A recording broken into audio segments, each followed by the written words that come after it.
નમસ્કાર ખેડૂત મિત્રો, આજે તારીખ 14 ડિસેમ્બર 2024 આજની સવારની હવામાન અપડેટની અંદર માહિતી મેળવીએ તો ગુજરાતમાં કડકડતી ઠંડી વચ્ચે માવઠાનો માર જોવા મળશે. સૌરાષ્ટ્ર અને દક્ષિણવાસીઓ સાવધાન રહેજો, કયા ભાગોની અંદર માવઠાનો માર જોવા મળશે તેની સંપૂર્ણ માહિતી મેળવીશું. 20 થી 25 તારીખ દરમિયાન ગુજરાતમાં થશે માવઠું, સાથે જ કડકડતી ઠંડીનો રાઉન્ડ પણ આવી રહ્યો છે, તેની પણ અપડેટ મેળવીશું. ચેનલમાં નવા હોય તો ચેનલને સબસ્ક્રાઇબ કરી નાખજો અને વિડીયોને લાઇક આપીને તમામ ખેડૂત ભાઈને શેર કરી દેજો. આ વર્ષે ગયા વર્ષની સરખામણીએ સારી એવી ઠંડી જોવા મળી રહી છે.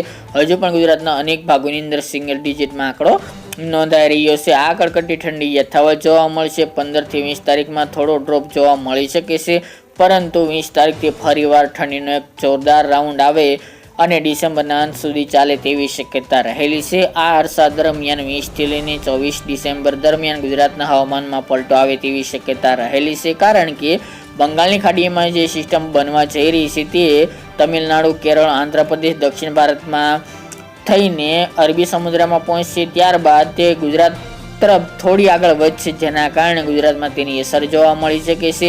હાલના વેધર મોડેલ પ્રમાણે વાત કરવામાં આવે તો ગુજરાતની અંદર 20 તારીખથી હવામાનમાં પલટો આવે આ સિસ્ટમને કારણે તેવી શક્યતા રહેલી છે અને અમુક ભાગોની અંદર સારા વરસાદ પણ જોવા મળે તેવી પણ શક્યતા રહેલી છે. આમ ગણવા જઈએ તો આ વરસાદ નુકસાનકારક હોય છે, પરંતુ ગુજરાતમાં વરસાદી માહોલ અવશ્ય જામે તેવી શક્યતા રહેલી છે.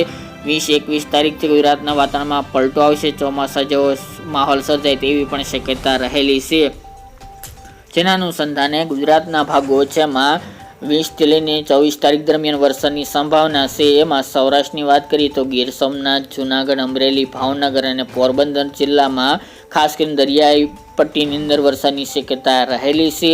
આ સિવાય આ સિસ્ટમના ટ્રફ ગુજરાત સુધી લંબાશે. મધ્ય ગુજરાતના પણ અમુક ભાગોનો સમાવેશ જોવા મળી રહ્યો છે, જેમાં અમદાવાદ, ગાંધીનગર, મહુધા, ખેડા અને વડોદરા સુધીના ભાગોની અંદર પણ વરસાદી ઝાપટા જોવા મળશે. આ ઉપરાંત ઉત્તર ગુજરાતની અંદર મહેસાણા, વિરમગામ, કડી, ગાંધીનગરના ભાગો તેમજ દસાડા, અરવલ્લીના ભાગો, ઈડર, વડાલીના ભાગોની અંદર પણ માવઠાનો માર જોવા મળે તેવી શક્યતા રહેલી છે. આ બાજુ દક્ષિણ ગુજરાતની વાત કરવામાં આવે તો દક્ષિણની અંદર વાપી, કપરાડા, વાની, સુરત છે, બારડોલી, વલસાડ, ડાંગ, આહવા, સુબીર સહિતના ભાગોની અંદર, નર્મદાના અમુક ભાગોની અંદર પણ માવઠાનો માર જોવા મળે તેવી શક્યતા રહેલી છે, જેને કરીને તમામ ખેડૂત ભાઈ સાવચેતી રાખવી.